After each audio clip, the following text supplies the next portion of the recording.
രാജ്യം സ്വതന്ത്രമായിട്ട് 77 വർഷങ്ങൾ കഴിഞ്ഞു. 55 വർഷം കോൺഗ്രസ് ഭരിച്ചു. കോൺഗ്രസ് ഭരിച്ച കാലഘട്ടത്തിൽ ആർക്കെങ്കിലും സ്വത്തുവകകളോ അവരുടെ താലിമാലകളോ നഷ്ടപ്പെട്ടിട്ടുണ്ടോ എന്ന് പ്രിയങ്ക ഗാന്ധി. കഴിഞ്ഞ ദിവസം പ്രധാനമന്ത്രി നരേന്ദ്രമോദി നടത്തിയ മംഗല്യസൂത്ര പരാമർശത്തിനെതിരെ പ്രതികരിക്കുകയായിരുന്നു പ്രിയങ്ക ഗാന്ധി. എന്റെ അമ്മ അവരുടെ താലിമാല ഈ രാജ്യത്തിന് വേണ്ടിയാണ് ത്യജിച്ചത്. യുദ്ധകാലത്ത് എന്റെ മുത്തശ്ശി അവരുടെ സ്വർണ്ണാഭരണങ്ങൾ രാജ്യത്തിന് വേണ്ടിയാണ് നൽകിയത്. BJPക്ക് സ്ത്രീകളുടെ പോരാട്ടം മനസ്സിലാക്കാൻ കഴിയില്ല എന്നതാണ് സത്യമെന്നും പ്രിയങ്ക പറഞ്ഞു. കഴിഞ്ഞ ദിവസങ്ങളിൽ നമ്മൾ മോദിയിൽ നിന്ന് കേട്ടത് വികസനത്തെക്കുറിച്ചോ ജനങ്ങളുടെ പുരോഗതിയെക്കുറിച്ചോ ആയിരുന്നില്ല, പകരം വിദ്വേഷ പരാമർശങ്ങളായിരുന്നു. ഇത്തവണ 400 സീറ്റ് തികയ്ക്കുമെന്നും ഭരണഘടന മാറ്റുമെന്നുമാണ് മോദി പറഞ്ഞുകൊണ്ടിരിക്കുന്നത്. ഇത്തരക്കാരെയാണോ നമുക്ക് വേണ്ടതെന്ന് ചിന്തിക്കണമെന്നും പ്രിയങ്ക പറഞ്ഞു. കഴിഞ്ഞ ദിവസം രാജസ്ഥാനിലെ തിരഞ്ഞെടുപ്പ് യോഗത്തിലാണ് മോദി വിഭാഗീയ പരാമർശം നടത്തിയത്. കോൺഗ്രസ് അവരുടെ പ്രകടന പത്രികയിൽ പറയുന്നതനുസരിച്ച് നമ്മുടെ അമ്മമാരുടെയും പെങ്ങന്മാരുടെയും കൈവശമുള്ള സ്വർണം അവരെടുത്ത് കൂടുതൽ കുട്ടികൾ ഉള്ളവർക്കും നുഴഞ്ഞു കയറിയവർക്കുമായിരിക്കും വിതരണം ചെയ്യുക. മൻമോഹൻ സിംഗ് സർക്കാരാണ് രാജ്യത്തിന്റെ സമ്പത്തിന് മുകളിൽ ഏറ്റവും കൂടുതൽ അവകാശമുള്ളത് മുസ്ലിങ്ങൾക്കാണെന്ന് പറഞ്ഞത്. ഈ അർബൻ നക്സൽ ചിന്താഗതികൾ നമ്മുടെ അമ്മമാരുടെയും പെങ്ങന്മാരുടെയും താലിമാലകൾ പോലും ബാക്കി വെക്കില്ല എന്നായിരുന്നു മോദിയുടെ പരാമർശം.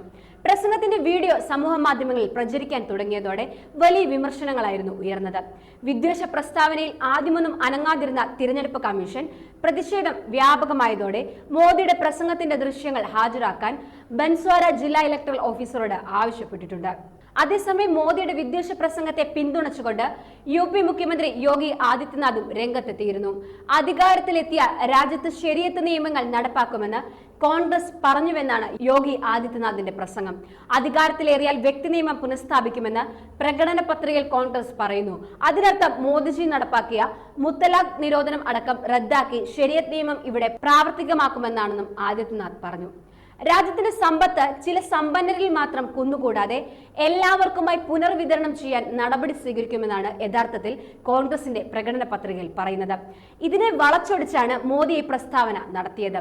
2006 ഡിസംബറിൽ അന്നത്തെ പ്രധാനമന്ത്രി മൻമോഹൻ സിംഗ് നടത്തിയ പ്രസ്താവനയാണ് മോദിയുടെ വിദ്വേഷ പ്രസംഗത്തിന് കാരണമായത്.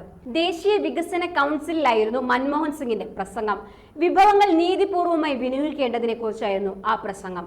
ന്യൂനപക്ഷങ്ങളെ ശാക്തീകരിക്കുന്നതിൽ ഊന്നൽ നൽകണമെന്നും വികസനത്തിന്റെ ഗുണം അവരിലേക്ക് എത്തിക്കാനുള്ള ശ്രമങ്ങൾ നമ്മുടെ ഭാഗത്തു നിന്നുണ്ടാകണമെന്നും അവർക്ക് രാജ്യത്തിന്റെ വിഭവങ്ങളിൽ ആദ്യത്തെ അവകാശമുണ്ടെന്നുമായിരുന്നു മൻമോഹൻ സിംഗിന്റെ പ്രസംഗം.